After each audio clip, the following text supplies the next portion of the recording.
Hello everybody and welcome. As you know, my name is Jeff Davis. I'm your weekly guitar instructor, and this week we will be learning how to play Redemption Song by Bob Marley. But before we get started, it's really important that we get our guitar tuned up. Please head over to that video I have on Let's Get Tuned Up, match those sounds, get your guitar all in tune, and without further ado, let's get into the lesson. All right, so the first thing for this song that's really important to know, and I like to separate things, we have two main parts here. We have our chord strumming pattern, and then we have our chords. So what we will be doing is we'll be practicing our strum pattern first, and then next we will be practicing our chords. So getting into the strum pattern, this would be the same strum pattern that I have already taught you in My Girl by the Temptations. Basically, this pattern is going to be a straight pattern of 1, 2, and 3, and 4, and down, down, up, down, up, down, up. Now remember a few things that I'm really big on. First thing is, it really is better that you count this pattern. We could say down, down, up, down, up, down, up, but the challenge with that I found with students is they kind of get lost in where they're at with the number of down ups. If you use the numbers, it helps you keep track of where you're at within the pattern. So if I'm counting 1, 2, and 3, and 4, and it's easier for me to know where I've started and where I've ended because I start on 1, I end on 4. Now, here's the big thing when it comes to strumming, and this is something I'll say in every lesson when it comes to strumming, that the arm never, ever stops moving when you're strumming. What we don't want to do when we're strumming is to go stop completely and then start playing again. We want to keep this arm moving. And actually, I challenge you, whenever you go out to see any live musician play or you watch any other of these performers on YouTube, what you're going to find, their arm is constantly moving, right? That's the big secret for strumming. So remember this. The pattern is 1, 2, and 3, and 4, and.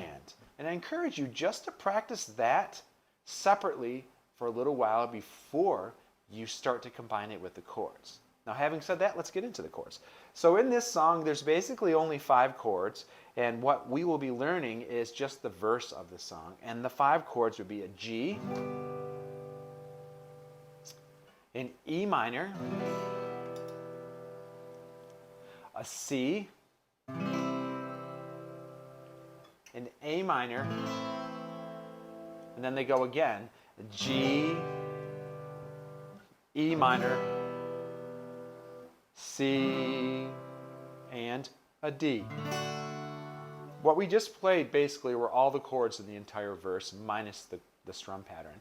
So when we're looking at these chords, I want you to notice something. The way that I have them written out for you in the chord chart that you can see written right over there, what you're going to notice is every single chord moving one to the other has at least one finger that stays in common except for the last 2 chords. But let's take a look at it. So if we go from G, using the first, the second, and the third finger, moving to the E minor, I have it written as a 1 and a 2. Some people play it as 2 and a 3. I don't recommend that. We're going 1 and 2 because it helps make the switching easier because we're keeping one finger in common. So moving from G to E minor, the first finger never moves. Okay, now moving from E minor to C, which finger stays the same? You got it, the second finger. E minor to C. Now moving from C to A minor. Same thing here, but this is even better because 2 fingers stay the same. The second and the first finger stay exactly, they don't move. They stay there. So C to an A minor. Good. Now, the reason why I have it written this way is because it's following kind of a principle I'm a really big fan of, and that is to kind of reduce friction.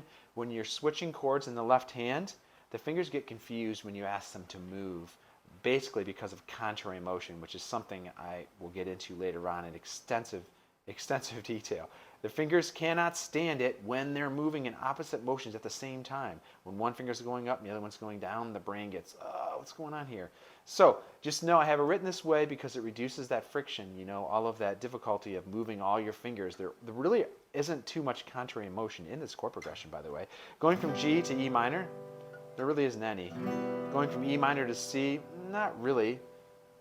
well, yeah, there's between 3 and 1, there's a little bit of contrary motion. And then C to A minor, there isn't any.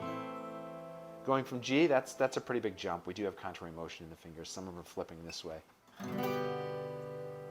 So let's go through this chord progression with the strum pattern all together. We will go really, really slowly at first. So once again, take a look at the chord chart I have supplied for you.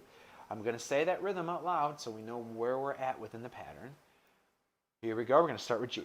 1, 2, and 3, and 4, and switching to E minor. 1, 2, and 3, and switching to C.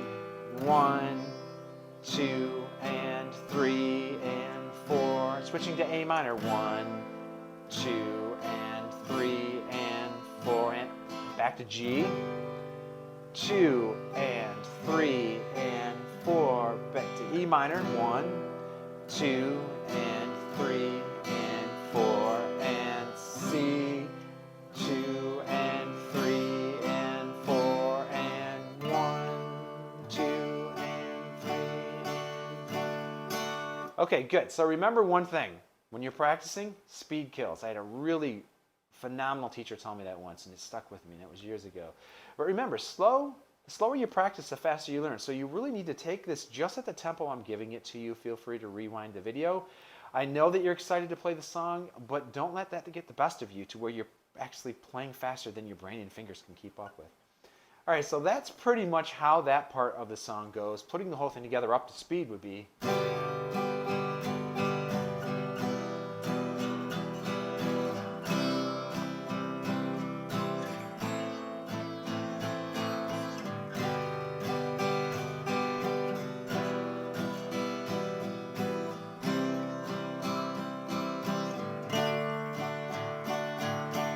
That's the verse of the song. I believe that goes maybe 2 or 4 times before it goes into the chorus.